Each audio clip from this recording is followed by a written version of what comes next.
Aleyküm ve rahmetullahi ve berekatuhu. Hürmetli kardeşler. Bismillah, elhamdülillah, salatu ve selamu ala Resulillahi ve men vala, amma ba'du. Kardeşler, bugünkü sözleydiğen temimiz Allah korkucusu, el-havfu minallah. Allah'tan korkuş degan tema haqida so'zlaymiz.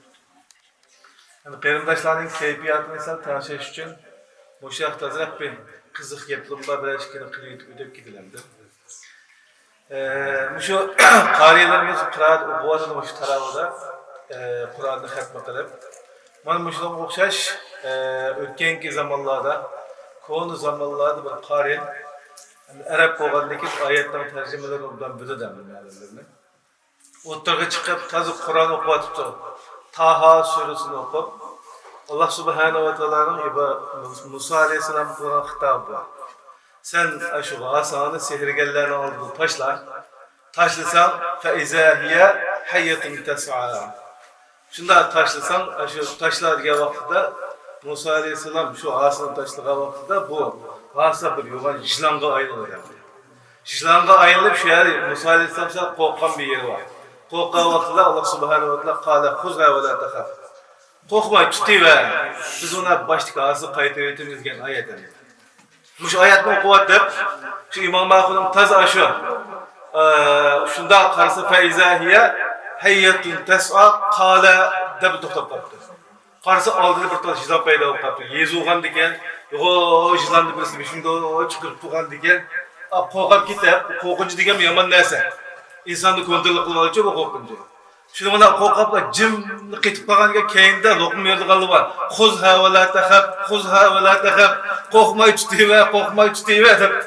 Deganda imomlikni unutib kelib qo'rqinchidan. Xuzha va in lam taxab deb.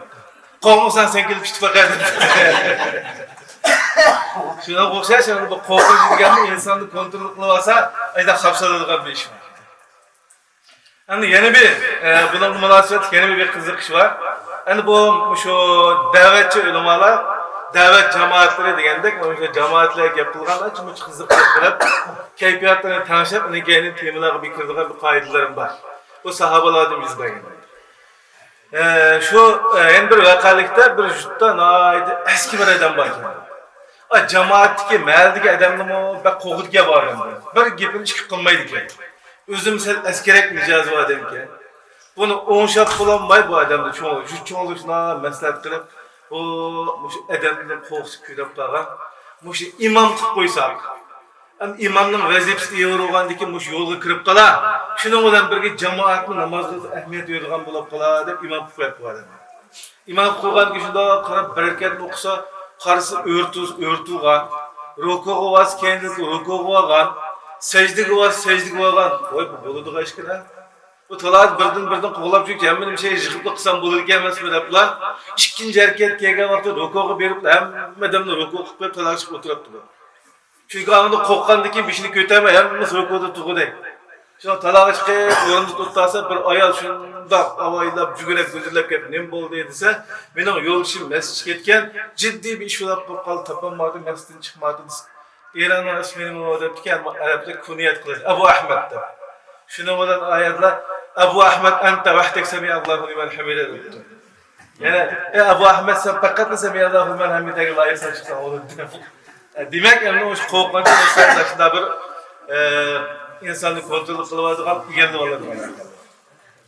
Şu an Allah subhanahu wa ta'ala Kur'an-ı Kerim'de Ali İmran suresi buluşu mümkün.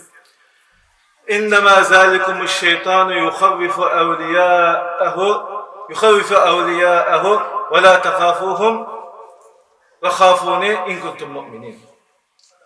Sadaqallahu aleyhi. Aşu ayette Allah subhanahu wa ta'ala deydi ki, ana aşu şeytanlar, sizlerden düşmanınlar olan şeytanlar, ular özüge ergeçken, özden yenide turgan, şeytanga kulurgan, şeytanga hemkarlaşkan insanlarını korktudu. Sizler şeytanın ve şeytanın korkutuşlarından korkmalar.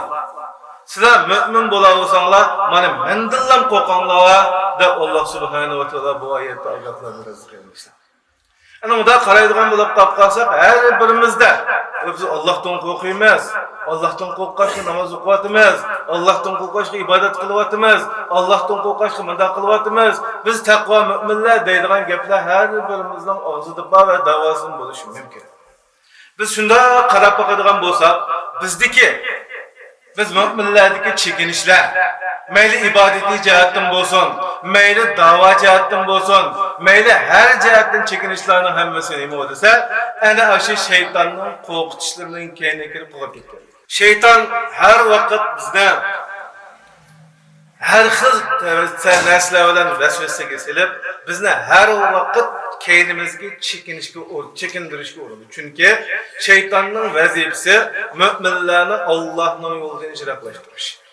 Masalan, bir inson xayr saxovat qilib qolgan bo'lsa, beraversan puling azlab ketib qolarmi? Berib qalsang, ishqi pul lozim bo'lib qolsa, qanday qilasa? Mashqi pul lozim bo'lib qolsa, qanday qilasa? Bir inson Allohning yo'lida jihad maydoniga atlanmoqchi bo'lib qolsa, Allah'ın kelimesi üstün kılıçını atlansa, senin balların tutsa, ballarını kim bakıdı, balların itim kalmamdı, kızların yoldan çıkıp kalmamdı, oğulların yoldan çıkıp kalmamdı, diyen okşar korkuncularını insanın kalbine saladı. Bir insan Allah'ın dinini öğreniş için ilim talep kılıp yoluğa çıksa, sen ilim talep kılgan bilen senin etrafına pul tepip bay olup kesse, sen kim kanda toy kılırsa, veya ki sen bunun diyken ki turmuşta kanda ötkizse, hazır diyen kanda cahan, hazır diyen elektronik her xil vesvesler bilen Allah'ın dinini üstün kılış için, Allah'a hakiki kul bulaş için oturga çıksa, bunu azdırdığı şeytan, meyli ademi cini şeytanlar her vakitte yapıktır. Ve bizler müminlerni mi? Mana şunga o'xshash Ramazonlarda, tilovat qilish vaqtlarida bir ibodat shunda atlanmoqchi bo'lsak, shu ibodatni qilmoqchi, irada qilmoqchi bo'lsak, bizga soladiki vasvasini, sen ayt qilsang bo'ladi deb 30 kunga bo'ldi. Yana 10 kun qoldi-ku, yana 5 kun qoldi-ku. Ayt sening ishing bor edi-ku. Sen mashni qilsang bo'libdi-ku. Bu tarovih degan nafli-ku. Diganga o'xshash har xil narsalar orqali bizni qo'rqitishga, bizni yo'ldan tiyishga har vaqt o'rindayiz arkadaşlar. Ama Allah Subhanahu wa taolo Qur'oni Karimda aytadiki, agar sizlar haqiqiy mu'min bo'lsanglar, mening dilda qo'rqinglar dedi. Endi bu yerda Allohdan qo'rqish demaklik, hargiz bayam degandek uningdan va yoki buningdan oddiy holatga cho'chib ketish qo'rqish emas. Mü'minning Allah Subhanahu wa taolodan qo'rqishi bo'lsa, muhabbat va umidvorlik birga bo'lgan qo'rqish. Olimlarimizdan Ibn Qayyim Jawziy rahimahulloh shunday deydi. Bir mü'min qalbning Alloh tarafga intilayotgan mü'min qalbning misoli uchib ketayotgan bir kapta qushga o'xshaydi. Bu qalbdagi Allohga bo'lgan muhabbat bu qushning beshiga o'xshaydi. Bu qalbdagi Allah qo'rqinchi bilan Allohga bo'lgan umidvorlik bu kishining ikki qanotiga o'xshaydi. Agar insonning Allohdan qo'rqishiga muhabbat birga bo'lmasa, bu insonning qo'rqishi Allohning haqiqiy rizoligini ko'zlab, Allohning kattaligini azobidan qo'rqish emasdan, faqat u bir hissiy narsaga aylanib qoladi. Ruhiy qolmay qoladi, yetakchisi qolmay qoladi. Xuddi qushning beshi bo'lmadi o'xshash. Agar Allohdan qo'rqishlar bilan bo'lib, uningda umidvorlik bo'lmasa, qushning ikki qanotidan birisi bo'lmag'idek, uning safari davom qilib, ko'zlagan nishonga yetkazmaydi deb bayon qilamiz arkadaşlar. Ve yine olimlarimiz shu Alloh Subhanahu wa taolodan qo'rqishga muhabbat va rijoni bog'lab shunday deganki, Allohdan qo'rqishi bilan meşgul bo'lib ketgan insonlar, qo'rqinchida meşgul bo'lib ketgan insonlar xavarij bo'lib ketib qoladi degan. Chunki qarab boqadigan bo'lsak, xavarishlarga Allohning rahmatini umid uzib, bunda kafir bo'lib ketadi, falonchi kafir bo'lib ketdi, muamallik kafir bo'lib ketdi, do'zaxga menga yo'lab ketdi. Insonni do'zaxga kirgizishga, kafir qilishga, mu'minlikdan chiqarish qilaveradi. Chunki ularda Allohning rahmatini umid qilishadi. Shunga nima deydi olimlar? Faqat qo'rqish bilan bo'lib ketib qolsangiz, nimaga bo'lib ketib qolasiz? Xavarij bo'lib ketib qolasiz. Umidvorlik bilan bo'lib Alloh kechirayotdi, mag'firat qilyapti deb umid qilib bog'layib qolib qolsangiz, murji bo'lib ketib amalga tark etib qo'ysiz. Men qalbim pokiz bo'lmayman, nurg'un insonlar bor. Men namoz o'qigan odamlardan bekrak sog'lom mening qalbim. Mening qalbim pokiz o'tdi, Mesela ben kalbimde bilemem bu, kalbimde karayman bu diyen bu okşaş, kalbke bağlanıp da ameliyatı yok, murciye olarak gidip kalıdı dedi. Şuna aziz kardeşler, biz mümin buluş sıfatımız bilen Allah Subhanahu ve Teala Kur'an-ı Kerim'de ayette bayan kılınacak. Meni Allah'la korkmanlar diyen buyruk'a amel kılgan halette biz Allah'tan korkuyuz. Allah'tan korkuş diyen nima vaqtda aziz kardeşler, kalbga düşken bir çıraqdır. Allah'tan korkuş insanın kalbideki nurdur. Mana şu nur bo'lgan vaqtida inson o'zining xatoliklaridan yiroq turib Allohga yaqinlasha oladi. Chunki Allohdan qo'rqish bo'lgan vaqtida shaytondan qo'rqish neri turadi. Shaytondan qo'rqish, shaytonning vasvasalari, shahvatning ta'siri, dunyo mol-mulklarining ta'siri, insonni jalb qiladigan boshqa butun dunyoning ishilliklarining hamma narsa bu insonning qalbiga ta'sir qilmaydi. Bu inson bilan bu insonning Alloh bilan bo'lgan muomalasi, Alloh bilan bo'lgan bog'lanishsi mukammal bo'ladi. Agar Allohdan qo'rqishni iboratdan, Allohdan aymanishdan iboratdan, Allohdan taqtatishdan iboratdan bu nur insonning qalbidan chiqayotgan vaqtida bu havoyi havasning quli bo'lib ketib qoladi. Dunyo, mol dunyoning kendiga ketib qoladi. Atrofdagi qiziqtiruvchilarning kendiga ketib qoladi. Alloh bilan bo'lgan munosabati uzilib qoladi, yoki yiroqlashib ketib qoladi. Allohning rahmatidan, Allohning jannatidan uzoqlashib qoladi. Şu an insonni mümin qiladigan birinchi omil, bir insonni mümin qiladigan eng muhim sabab omil shu insonning Allohning kattaligini tunib, Allohning azobidan, Allohning g'azabidan, Allohning uning osi chiqqan vaqtidagi intiqomidan aymanishi insonni kontrol qilib turadi. Bu ham qiziq gaplarimizni deganidek, har vaqt inson insonlik sifati bilan o'zi baş to'ngini yo'ldan chiqishga amroq, shaytonning kelishiga amroq, rohatga amroq, shahvatga amroq, ana shunday bir tabiat insonning tabiatida bor. Bu tabiatni kontrol qilib turdigini Alloh subhanahu va taolodan o'ylab boqing. Alloh subhanahu va taolo nihoyatda katta zot. Biz insonlarni yo'q yerdan qilgan. Allah subhanahu wa ta'ala tarixdan tortib Allohga dushman bo'lgan Namrud, Firavun, Abu Jahli, Qarun barliq zolimlarni halok qilgan Allah subhanahu wa ta'ala. İnsanlardan ko'zda halok qilgan Allah. Allah subhanahu wa ta'ala bizni mana shu dunyoga olib qilganidek, har birimizda atrofimizdagilarni bir-birlab ilib ketganimiz Allah subhanahu wa ta'ala. İnsanlarni nurg'un qiyinchilik, bala musibat, og'riq silaq, balay ofatlardan saqlab qolganidek, ana shu bala musibat, og'riq silaqlar bilan imtihon qilib turgan, jazolab turgan Allah subhanahu. Agar aziz qarindoshlar, bizda Allohdan qo'rqish bilan Allohga bo'lgan muhabbat bo'lib qolsa, biz ikki dunyolik xotirjamlikka erishamiz. Chunki Rabbimiz Allah subhanahu va taolo shundoq katta marhamatli zotki, o'zidan qo'rqqan, Allohga yaqinlashishni iroda qilgan, shaytondan yiroq turgan, Allohning rahmatini umid qilgan bandalarga Allah subhanahu va taolo har vaqt yaqin. Ama Allohga asi bo'lgan, Allohning shariatidan chetnagan, shaytonga havo havasga qul bo'lgan insonlardan Alloh judodir, Alloh uzoqdir. Bu insan Allah'ın rahmetinden mahrum kapkalıdır. Allah'ın himayesinden mahrum kapkalıdır. İnsan öz halığı kalıdır da insan bu dünya ve ahirette insan helak olarak gidip kalır. Şunun için her bireyler Allah korkusunun ibaretten bu kıymetli güherni öz kalbimizde doğrulaştırayım. Mana şunda vaqtda Allah'ımız deganidek bizning bütün işlerimiz otomatik holatda o'xshab ketadi. O'ylab boqaylik qarindoshlar. Rasululloh sallallohu alayhi vasallamning atrofidagi sahobalar nihoyat qalbi qattiq insonlar edi. O'zining farzandlarini ko'mib o'tgan, bir-birisining ayollariga tajovuz qiladigan, haqdan belini bulaydigan, aroqqa mubtalo bo'lib ketgan, kayf safaga mubtalo bo'lib ketgan insonlar edi.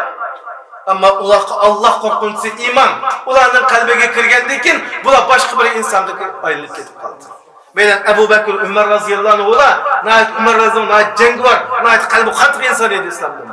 Ama uningdan keyin Allah zikr qilinsa, qalb Allah Taala Qur'oni Karimda bayon qilinadi.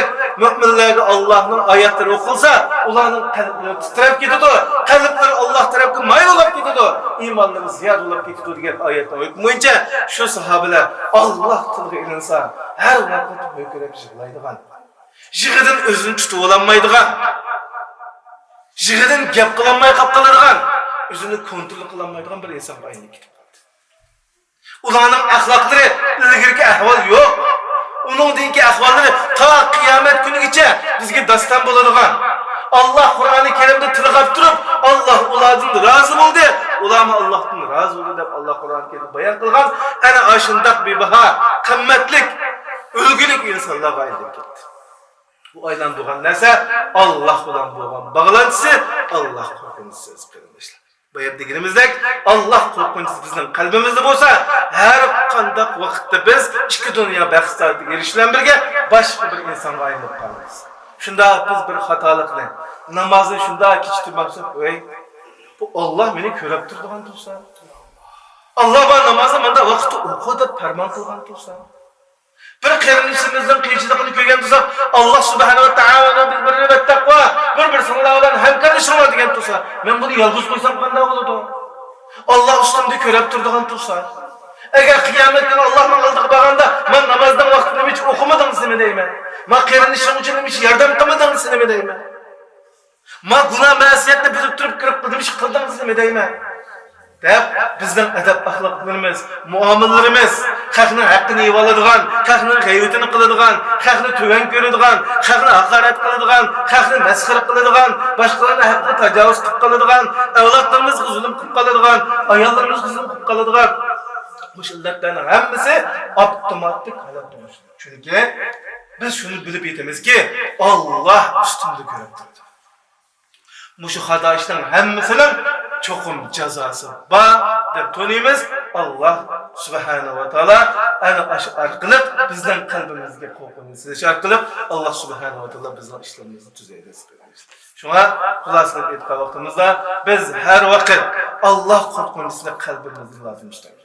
Her qanday bir ishni qilishdan burun bir Ali raziyallohu anhu, Umar raziyallohu anhu ki Allohning Umar raziyallohu anhu so'zlagan so'zini oyoqlashtiray. Allohdan qo'rqish, Allohga taqvodorlik qilish degan nima degan vaqtida Alloh Umar raziyallohu anhu deganki, sen tikanlik bir yo'lda men topqanmiding deb so'raydi. So'raguvchilar shundoq dedi.